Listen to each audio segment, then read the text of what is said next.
Hey folks, today we're looking at the API to create vouchers, and we're going to do a little tutorial walking through the code for three of the more popular languages, and we have the link to the video illustration we're doing here. So the three languages we're looking at is PHP, Python, and JavaScript. The API has one function, and that's the request to create a trackable QR code voucher image. Once successful, it returns a status success, error code 0, and a QR URL to the image for the secure voucher image, as well as the web link, secure web link to validate via web browser versus our proprietary scanners, which will use the image to achieve, as the content is only an ID. And we're looking at the PHP code.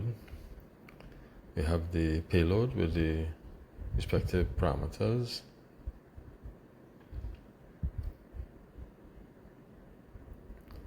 And it's in JSON format, encoded. And you must use a Rapid API key that's provided when you sign up and subscribe. You can put in particulars like company ID, name, the hue, fore color and background color for the QR code.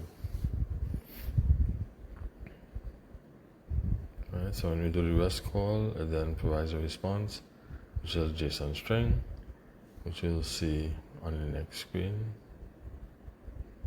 Just scroll down. Alright, then return status, success, error code 0. The QR URL is a URL to the QR code voucher image, and the campaign URL, which is the ID to validate via web browser, secure web browser. And this is the actual image of the voucher for this particular scenario. And similar code for Python, following the same requirement for the Rapid API key and the standard payload as reflected previously in the PHP, but now in Python format. Alright, there's a post JSON call, reverse call, and we print the results, in this case, to the screen.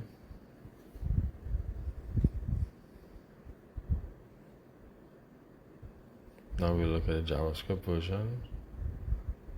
Same payload, JSON encoded, same attributes for the array. The standard REST call using JSON script. Of course, the Rapid API key is required. And then it returns the result for the response we saw previously at the console level.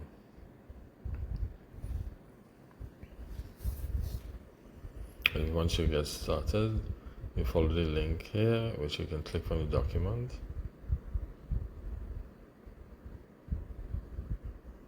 And these are the scanners you can find, both mobile scanners, web browser, and Windows apps. That concludes.